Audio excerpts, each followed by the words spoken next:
He's a gynecologist with interest in robotic and pelvic floor surgery, and he's presenting to us about the incidental uterine sarcomas during routine hysterectomies for benign conditions. Thank you, Professor. Good afternoon. Thank you, Ahmed, for the nice presentation, and dear esteemed chair persons and my colleagues. Is everybody gynecologist here in the room? No? They're all gynecologists? Okay, good. No? Not all? Who's medical oncologist? Do we have medical oncologists here? One? All right, we'll be nice to you. All right. So, well, now I just wanted to make sure that, you know, the crowd, based on the crowd, that I would do this. And where is this? Here? Somewhere? Where? This one? Oh, here. I see. Okay. Mine is different. All right. This is the last talk, so we're going to make it quick, and then... all right. Okay. Just bear with me for a couple of minutes, okay? And this is the talk that I was asked to give. Acute leiomyosarcoma. This is a big fuzz going on in the U.S. And we wanted to cover where we are standing with this. I work with I'm the director of the Minimal Invasive Gynecology at the University of Texas. We have a very serious group of people, faculty. You can see that we are not always serious. That actually, Dr. Borahay, Mustafa Borahay, he is one of the MIS surgeon, very prominent MIS surgeon, minimal invasive surgeon. He's from Zagazig University. He graduated from there. Yeah, he's MD and PhD. I'm very proud to have him actually in my team. He said hi to you guys, by the way. So how did it start? Well, an unfortunate thing happened to Amy Reed. She's an anesthesiologist. Her husband is very well connected, cardiologist or cardiac surgeon in Boston. And the unfortunate thing happened in 2013. She had a hysterectomy for fibroid. It morcellated and turned out to be sarcoma. This is how it looks like, you know, when you morcellate with the power morcellation. And then even FBI got involved with the situation, and they made a news on the Wall Street Journal in 2014. And then JAMA article came out. Dr. Wright wrote this article. They looked at this, some sort of a retrospective study they did. Then they came up with the gynecologic malignancy. Outer gynecologic malignancy was 7 out of 10,000. And based on that, FDA moved in, and FDA put a contraindication actually for using the power of morcellation. Candidates for en-bloc tissue removal through the vagina or mini laparotomy incision. So if it's not, then that means you have to open those patients. And on the same FDA regulations, but they put this word in there, the suspected. Suspected meaning that almost every case falls into that, not to do the morcellation actually. Society of Gynecological Oncology, SGO, came up with a better smoothing declaration. They said, look, this is outcome is already bad with this leiomyosarcomas, and the other thing is there is no reliable technique to identify before the surgery. AAGL, American Clinical Obstetrics and Gynecology, made an announcement, presented their opinion, and pointed out that this should be dealt with between the patients, counsel the patient face with the physician. So FDA shouldn't jump in this quickly onto the guns. American Association of Gynecological Laparoscopists, this is the association that actually most fast growing society in gynecology. They came with their guidelines. Informed consent emphasize on this one. Power morcellation should be discussed separately and should be documented. And the last one, this month, a couple of weeks ago, it came from the leiomyoma morcellation review group. Finally, first time we had the guts to say what we think, right? And they came out and they said that, you know, we disagree with the FDA's methodology, reaching the conclusion. But it took all, from the beginning to here, all 2 years actually, to get this point. When you look at the leiomyosarcoma, and we are talking about only 1 to 2% of the uterine malignancies, and when you look at the whole leiomyosarcoma cases in the United States, 1,600 total cases annually we are talking about, 1,600. That is not only the occult incidental findings, it's the total number of the leiomyosarcomas, 1,600. And just to put it into perspective, I'll try to show some points outside the box, actually. And 1,600. For example, in Texas, where I live, every year 3,500 people dies from the car accidents, motor vehicle accidents. And 70% of them, it's because the alcohol use or the drug influence, driving under influence, actually. So, but nobody is coming and saying that, you know what, 3,500 is a lot. We should stop driving cars. All right? Until the next time. But when it came to the morcellation, that's what FDA did. They said, I came to the hospital one day and I saw all the morcellators piled up in my office. Then they didn't want it in the operating room. They didn't know where to put it. They just put it in my office. They said, you know what, Dr. Kilic, you ordered this before, so we will give it to you as a present. So it happened in one day. They stop everything. They pull the plug. Even if I want it right now in my OR operating room, they are not going to give it to me. They don't even have it to give it to me. So, again, the leiomyosarcomas, even in the early stages, it is a deadly disease, and it's most likely because of the hematogenic spread blamed for that. We are going to come to this. This is important. That when you look at the prevalence of the leiomyosarcoma, compared to people over 60 years of age to the younger than 50 years of age, 10 times higher prevalence on the older patient population. We'll come to that. It will be helpful in our decision making in the future. Then let's go back to that study, Wright study it came out in JAMA, and they calculated, and which became a base for the FDA. FDA calculated the leiomyosarcoma risk 1 out of 458. So you're going in there for 458 fibroid cases, doing a hysterectomy. One of them in the final pathology shows leiomyosarcoma. That's the rate they came up with that. And they looked at 9 previously published articles to come up with that rate, 1 out of 458. 8 of them are retrospective. And one of them was a letter to the editor. And the other one was an unpublished abstract. Okay? And they searched the PubMed based on the endometrial uterine cancer. So the publications showed no leiomyosarcoma, 0 leiomyosarcoma risk or uterine sarcoma risk. They did not include to this pool, which would have increased automatically, right? So they just took the articles that they had an incidental uterine cancer during the morcellation. So if you had a study saying that, we didn't have any, that is not involved on this number. And it gets even funnier. 3 of the cases, based on the day's diagnosis, pathologic diagnosis called leiomyosarcoma, but the classification that we use now, they are not considered as a leiomyosarcoma. 3 cases.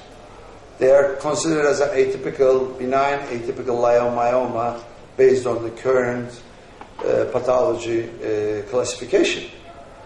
So Then it turns out to be that if you correct all these numbers, the actual prevalence, even in the database that the FDA used, decreases 1 in 1,500. Not in 1 in 498 anymore. 1 in 1,500.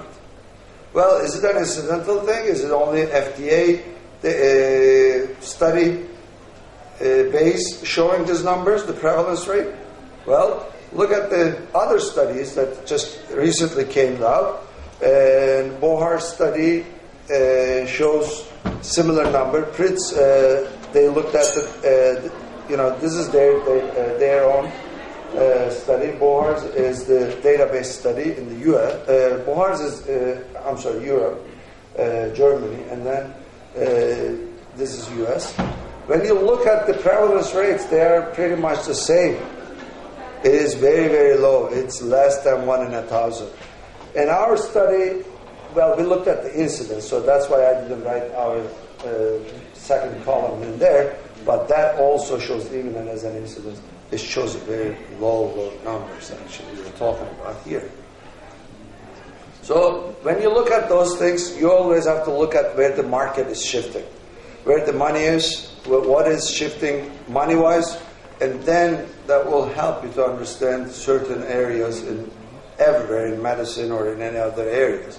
When you look at it, hysterectomy is the second most common surgery in the world after C-section.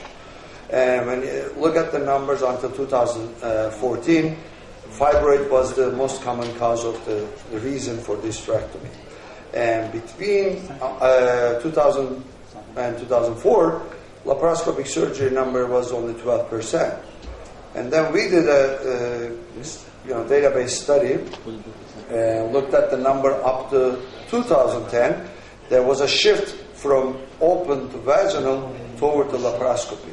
So it increased from 12 to 29. Actually, this data goes up to the 2010. And by 2014, that number, laparoscopic number, increased to 40%. So there is a friction in there that you can see that there's a market shifting toward the laparoscopy before this thing happened. Well, unfortunately, when you look at the database, most of the database in the U.S., we don't have a special code for morcellation. So it makes it very hard, actually, to find out, which one was the morcellated cases, which one was not. So what I did was, in our group, we looked at the laparoscopic supracervical hysterectomies. Well, they had to morcellate one way or another, those cases. That's why we picked those supracervical cases. And we looked at the database. And when you look at it, this age factor comes to the picture again. And it increases, triplets actually, after the age of 50 for the occult leiomyosarcoma risk that we are talking about. We looked at almost 14,000 patients in that area. That is for the supracervical. And then MD Anderson came up with their own study. That is one center study. They looked at 800 patients, and they had only one in occult leiomyosarcoma, so which is pretty much the same number that we are talking about previously.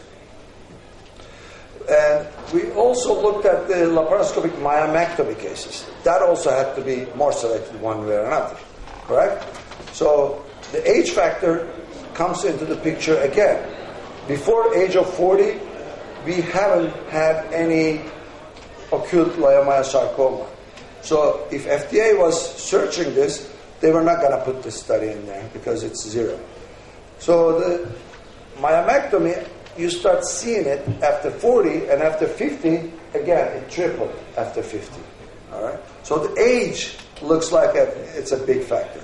It's not something new. We knew it before, but we needed to emphasize the age factor to see which patient selection we have to do to go back to the practice that we used to do. When you look at another nice study from California came out, they looked at the abdominal myomectomy and laparoscopic myomectomy for the occult leiomyosarcoma again. Actually, this is all the sarcomas and the malignancies. When you look at it, laparoscopic myomectomies were less compared to abdominal. It actually makes sense because probably they choose abdominal because it was too big, it was too many fibroids. Maybe that's why. But then it doesn't show that laparoscopy increases the risk of catching the acute leiomyosarcoma. All these commercials came up with some impacts on the woman's health. Now we just started seeing slowly that. And when you look at the trend, now the laparoscopy cases are decreasing, 4%. Abdominal vaginal cases are increasing. Major surgical complications are increasing. Readmission rates are increasing. And it doesn't stay. I don't know why, but if we have headache in the US, it has to be the rest of the world's problem too. It cannot be isolated to the US. So even in Italy, they looked at it. They asked their, experienced surgeons. They said, are you going to change your practice? 98% of them, 99% of them were aware of the FDA warnings. And, half of the experienced surgeons said, no, I'm not going to change this because it doesn't make sense. But then, unexperienced, I don't know if the word is correct, but if they are in practice less than 10 years, gynecologists, they are scared. They are scared because of the legal issues that may cause. And it would cause, and we studied that with the lawyers actually, and we published it last year. And the lawyers told us that the gynecologists who continue to use power morcellation devices expose themselves to liability. For three reasons. Well, one reason, but three steps. In order, anybody can say anybody, but in order to win the case, the other side has to show and prove three things. One, there is a damage done. Well, morcellation and acute sarcoma. Yeah, damage. And then damage is done because of this procedure. Yes, because you were morcellating, you spread it. Okay, those two, it's easy to prove. The third one is the surgeon who did this went outside the standard care. So you see how that FDA announcement hurt us? Because they showed that it's a free card for the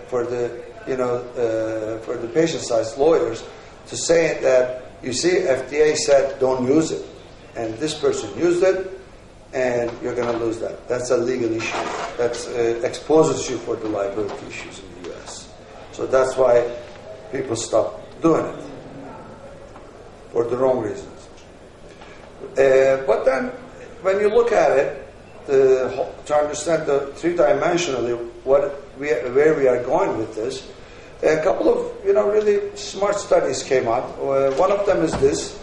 This is something I learned that I was not sure even you would be able to publish a study like this. So they come up with this 100,000 women's outcomes underwent hysterectomy for presumed fibroid tumors over 5-year time horizon. Meaning, you don't need a patient. You just do a mathematical calculations and you can still publish them. When they look at it, let's say laparoscopic and abdominal, in order to catch 120 acute leiomyosarcomas, and then 86 of them will die from that disease, and abdominal cases 71. So meaning laparoscopically morcellated cases, if you keep doing it, you're going to lose 15 more patients in 100,000 population, people. Let's say there's a town, 100,000 women are living in there, and if you do laparoscopy in order to have 120 cases, 86 of them are going to end up dying from the leiomyosarcoma. So 15 more people are going to be dying from laparoscopy arm compared to abdominal. All right. What if I do that abdominal? Because when you do abdominal, all the cases, mortality is also going to increase regardless, just because you're opening somebody. Mortality is higher. So hysterectomy-related death will be laparoscopically 12, abdominal hysterectomy 32. So if you open everyone, if you don't do laparoscopy, you're gonna lose 20 patients. So when you put the expected death on top of each other, 5 more people will be dying. 5 more people will be dying from abdominal arms compared to laparoscopy. So what does that tell you? Is that clear? I mean, the calculation that they did. Well, we got to learn from the other people's life, and then I think it's same everywhere. One very well connected person's life is sometimes more important than the other 5 people that they don't make any noise. And that's what it tells me, at least to me personally. There's another nice study came out in the survival analysis, the database study again. They discovered 125 occult sarcoma. 62 of them was stage 1, because that's the stage 1. That's the part that would be most vulnerable. Because if it's high stage, whatever you do, the result is not going to change. But then if it's a stage 1, you might be worsening the outcome of those patients. That's what. So 62 stage 1 leiomyosarcoma cases they discovered.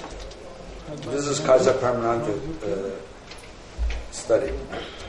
And when you look at it, total 111 cases stage 1, and 33 of them they didn't do morcellation. 8 of them had a powered morcellation, 21 of them non-powered morcellation. The reason I'm showing you these numbers, see how small the numbers are. Because they did all this statistical analysis, all this Kaplan-Meiers and all the fancy stuff. But you're talking about 8 patients here. If 2 of them shifts to this way, all your calculation is going to change. So that's what I want you to consider when you're looking at this.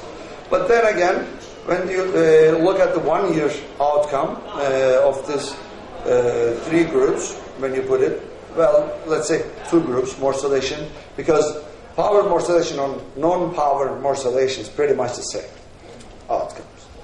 So let's say morcellation, no morcellation group. 1 year outcome is better in the non-morcellated group.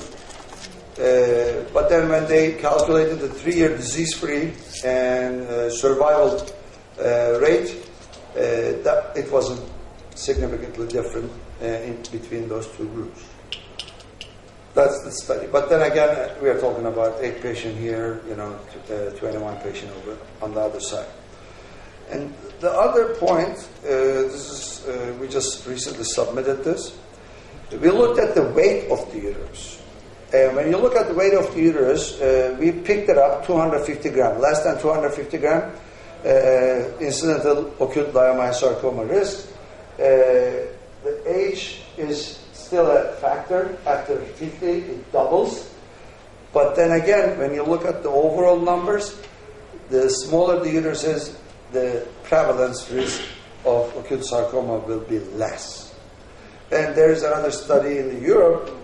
They concluded it was less than 500 grams actually. The reason I had to pick 250 grams because there's a special ICD code for the less than 250 gram uterus. So I don't have access to each individual uterus how much gram they are. It just says that less than 250, more than 250. And that's another thing.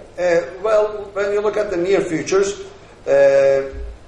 you can put and morcellate inside the bag in a contained area. Yes, you will still get in trouble if you have a complication while you're doing that, because it's not considered as a standard of care.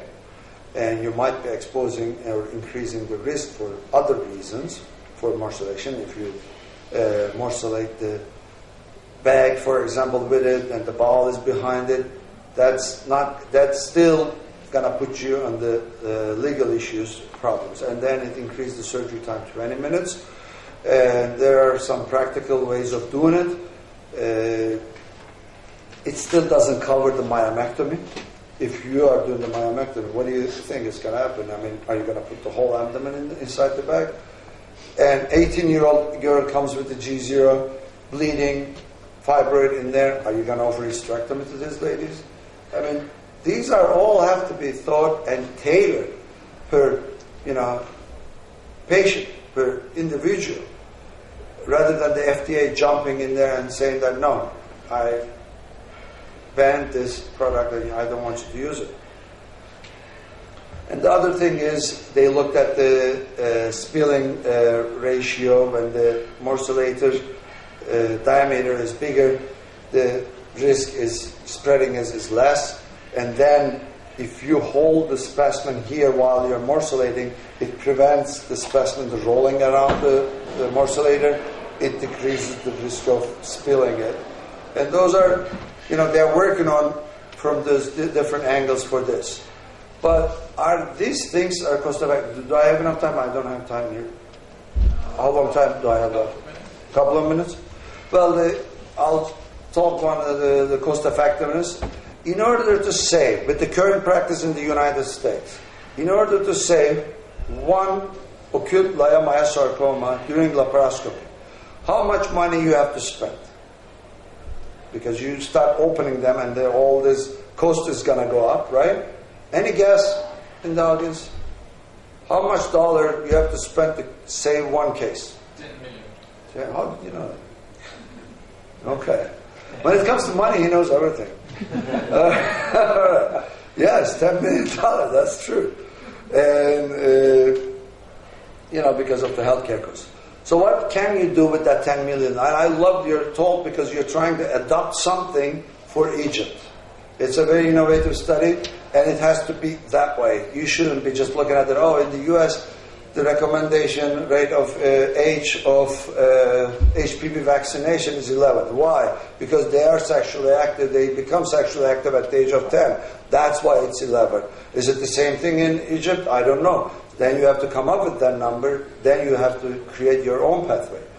For that $10 million, if you give it to Bill Gates, he will be saving 19 more kids a year. Okay? And just to convert into Egyptian money, I came up with that calculations. By WHO says that 40 Egyptian pound is enough to feed one person. With that $10 million, you can feed 1,000 people for 55 years instead of saving one person from the acute leiomyosarcoma risk. You got to see the whole picture before we make any calculations. So, but I'm going to just jump into the conclusion now. I think it needs to be factored, the age factor, weight of uterus, imaging, and there are certain things. None of these things, but individually, is going to change or change your practice actually. But they all have some contribution while you're making the decision, and share this with the patient very openly. You'll tell the patient that it is not 0%. I'm not giving you 0%. There is a risk of incidence to happen. Age factor, weight of uterus, preoperative pathology. Even though it's premenopausal, we drop to the 35, age 35 that we do endometrial biopsy. Quite frankly, if I'm doing any of these cases, I do endometrial biopsy regardless the age. The last one came up with the morcellation review group. They said, you know what, offer open surgery as an alternative. I'm also offering you an open surgery. If you want it, I can do the open surgery to you. And so document that and offer that to the patient. And why is, when you, I'll stop it here and in case if there's a question. Thank you. Thank you very much, Sami, for this really elegant talk. Perhaps we can, Prof. Paul Sugar-Page. Clinic, thanks very much for your comments. I did take care of Amy Reed, and she's actually quite typical of our series of patients who have cytoreductive surgery with a specialized intraperitoneal chemo for this group of patients, you actually can keep them free of disease within the peritoneal space. After the morcellation. After the morcellation, the ones that do poorly are those who have gone 2 or 3 or 4 years and have very large volume disease. We don't do well with those, but the others we are basically 100%. If we get them early, able to maintain them disease-free within the peritoneal space as a result of cytoreduction and a combined intraperitoneal systemic chemo treatment for sarcoma. So if you have any morcellated ULMS in Egypt, you can send it to Dr. Career. He can do cytoreduction, and at least you can take care of the peritoneal surface component of the disease.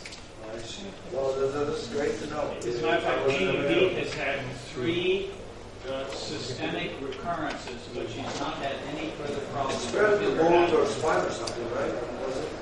Lung, spine, and femur. Yeah. But she's free of disease at this point in time, having had other. So